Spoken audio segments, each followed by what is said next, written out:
Hey guys, what's up? It's YGO Box here, and as you notice, there is no intro on this video. The reason for not having an intro on this video is pretty much because I have returned from the hospital and my computer is still back in the bag and stuff like that, and this laptop was standing here, which was my previous laptop, but still pretty okay. So yeah, and I was like, okay, let's use that for a while and let the other laptop just rest out. But the intro is on there, and I'm just going to be honest, I'm too lazy to get it backed out and stuff like that. So I'm just going to do this video without an intro, and yeah. Okay, so for the video itself, maybe you can see it on screen, but this is going to be my deck profile for the Ultra Athletes, or as they call it in YGO, the UAs. This is a really fun deck. I was so surprised because I was like, let's pick up this deck because everything looks so pretty damn cheap, and I just tried it out and it was okay. And then I really started putting time in it and building it, and I went to my local store, the Blackboard, and I played with this deck against some friends, and surprisingly enough, it did actually really well. I play against Shadows, Heroes, Ubel deck, which is such a shit. Ubel is such a pain in the butt, but okay, apart from that. So yeah, this deck is actually not that bad, but I still was missing stuff, and when I got home I worked pretty much, I think, 3 hours on this deck, and I managed to get 8 out of 10 wins online on Dev Pro, which is not bad, I think. So yeah. So I'm going to share my build with you. This is pretty much a really fast build. The biggest issue with this deck is that if you don't have your combo pieces, you're pretty much screwed. If you get a brick hand, which is not going to happen a lot, because I kind of figured out some cards and stuff like that to prevent having a brick hand, but if there is with any chance a brick hand, then you can still solve your shit, and a brick hand would probably be having a start hand with 5 higher level, or like with a few higher level UA monsters and some spell cards, which are useless. So yeah, but I'm just going to go into the deck. So the one boss monster in this deck is UA Playmaker. Playmaker's actually, he's not that bad, but he's not going to be pretty epic. I did try running him 2 times, he did pretty well, but then I was like, there's more important stuff that I could use in the deck, so I took one out and I'm playing one. Playmaker's effect is pretty easy. You can have this card lose 800 attack and just get it on under the UA monster. So I'm going to explain the combination in a second to make this actually really good. So yeah. Up next is double Dreadnought Dunker. Dreadnought Dunker is the new card from Cross Souls.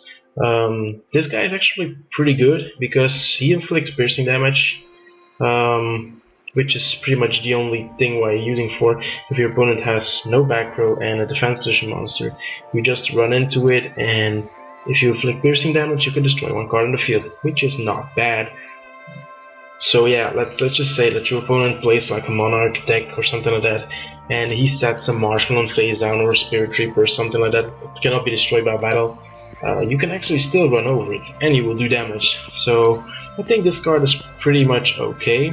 So that's why I run 2. The only issue is that if you want to normal summon him, you need 2 tributes. Mainly you're going to have this guy mid-game or something like that, then you can special summon him with the UA effect. So yeah. One blockbacker, I really like this guy at 2, but as I said before, I needed to make some plays in the deck, so I took 1 out. I'm playing 1, so this guy is actually really good against Necros. So when your opponent special summons a monster, you can switch their battle position and negate their effects.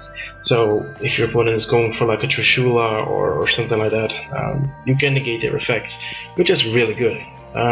Then you have Goalkeeper, and I really underestimated Goalkeeper because in the first build that I played, I didn't include Goalkeeper, but when I started playing Goalkeeper, I really noticed how good he actually is, and he is pretty darn okay. So once per turn you can make this guy not be able to be destroyed by battle or by card effect. So yeah, if your opponent goes Dark Hole or Regeki or stuff like that, you can negate it. If he goes to run over you with a stronger monster, you can make him not be able to destroy by battle, which is really good. He's also only one tribute, so if you cannot special summon him with an effect, then you can just use other cards to get him out. So yeah, he's pretty okay, so I run him 2 times. Then your stable cards, Triple Mighty Slugger. Slugger is pretty much like, which you have that thing that gear monster, which also has pretty much the same like effect. I don't know, gear beast or something. I don't know. Just ignore what I just said. So Slugger is when he declares an attack, your opponent cannot activate cards in response or cannot chain any cards, which is actually, it does not sound that good, because at first I was like, okay, so when you attack you can't run into Mirror Force or Deep Prison or Sakuretsu Armor or stuff like that. There's actually a lot more to this card, because I was playing against Shadow and the Shadows can't activate their effects at all, because when they are destroyed and sent to the graveyard, they can't activate their effects to do shit, because you can't activate cards until the end to damage them. Which is pretty much OP, because if you have like monsters, let's say something like Marshmallow, you won't lose the 1000 life points. Shadow Beasts, their effects are negated because they all activate when it's sent to the graveyard, which still happens in the damage step. So yeah, also stuff like when he gets destroyed by battle, you can special summon this. That's not going to happen. All that shit is really good. So yeah, Mighty Slugger is actually the bomb shit. So to go through with the deck profile, double Perfect Ace. I did try running 3, but I needed space, so I took 1 out. Perfect Ace is really good. It's like most likely I just do my place, and in my main phase 2 I swap the monster on the field out for Perfect Ace in defense position. So next turn your opponent activates a card or effect, you can just negate it and destroy that. So that's pretty much okay. So I run 2 of him. Then your triple midfielder. Don't try experimenting with 2 or 1. 3 you need it.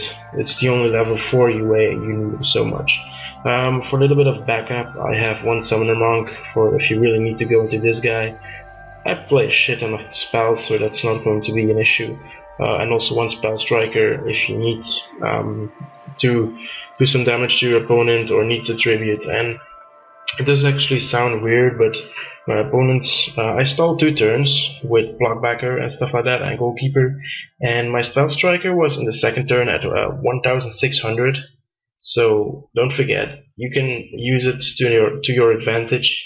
You can attack directly with a 1600, so don't forget that. You can really use Spell Striker to your advantage.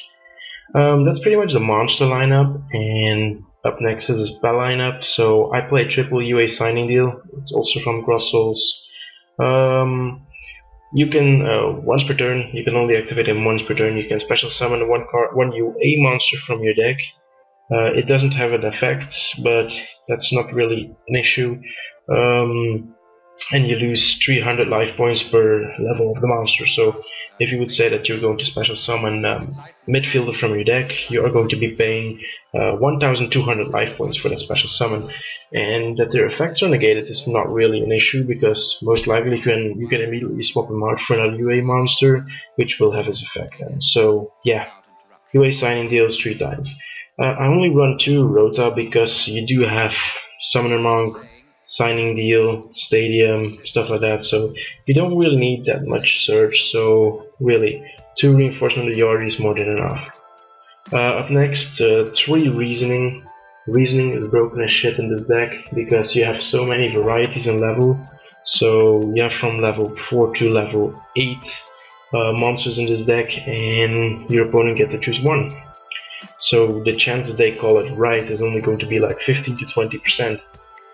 So which makes you a success rate of 80%, which is awesome, and you get a free special summon then. So yeah, and also when there are spell cards in your graveyard, you can use Spell Striker's effect to special summon them. So that's something which is pretty okay, but you really need 3 Reasoning. Without it, the deck won't be as fast and won't be as stable. Up next, double Terraforming to search out this guy. Double MST, just because, yeah, you just need it. Mighty Slugger, with Mighty Slugger you don't really need this, but for the rest of this, for summoning him and stuff like that, you just need that MST.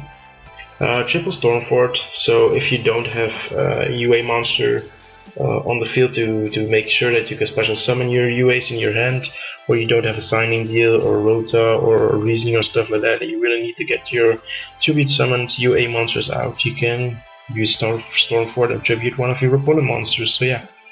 Then UA Power Jersey. Okay, so I really underestimated this card. At first this card did not look that powerful as it is, but it actually is a really good card. First off, it gives your monster a 1000 attack boost. If that's not enough, then if the monster inflicts damage to your opponent's monster, the damage first off is doubled, and second, your monster can attack again, which is pretty OP. Then the bad part about this card is, so don't let it on the field, swap your UAs out, because your next standby phase, if this card is still equipped to the monster, then you need to banish your UAs. So please make sure that you can swap him out in main phase 2. And then the good part about this card is when you swap out your monsters and this guy goes to the graveyard because you return the monster to your hand, this card also comes back to your hand, which is really awesome.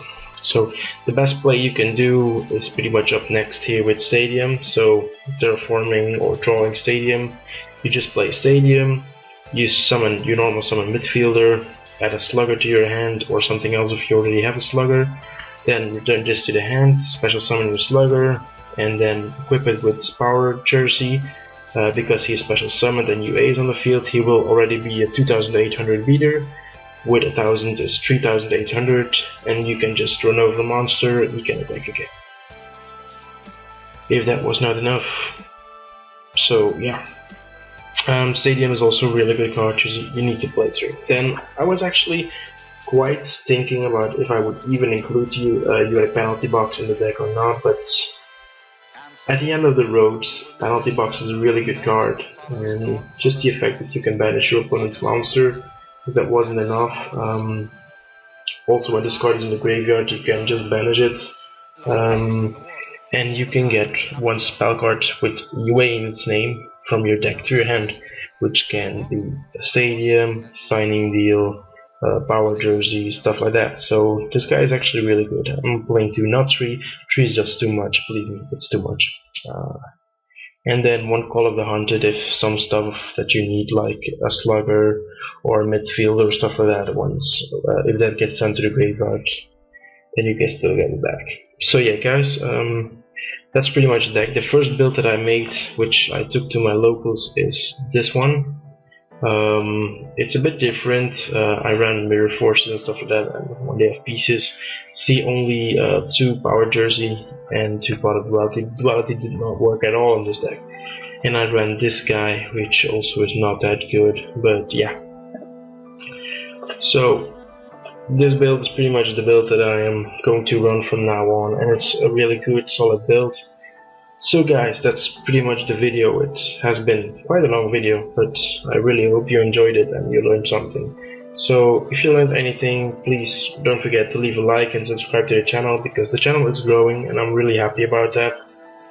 So from next week on, I'm going to try to make videos more frequently again. Now I've been in and out in the hospital and with doctors and stuff like that, so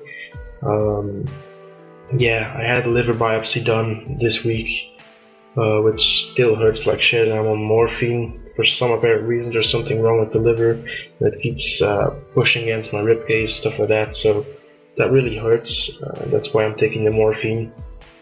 But for the rest, yeah, I'm not going to say that I'm okay, but I'm not dying soon, so you can subscribe to the channel and be sure that your host is not dead yet. So, well guys, that's pretty much the video. I would really like to thank you for watching this video. Comment, rate, subscribe, and I'll see you guys in the next video. YGO signing off.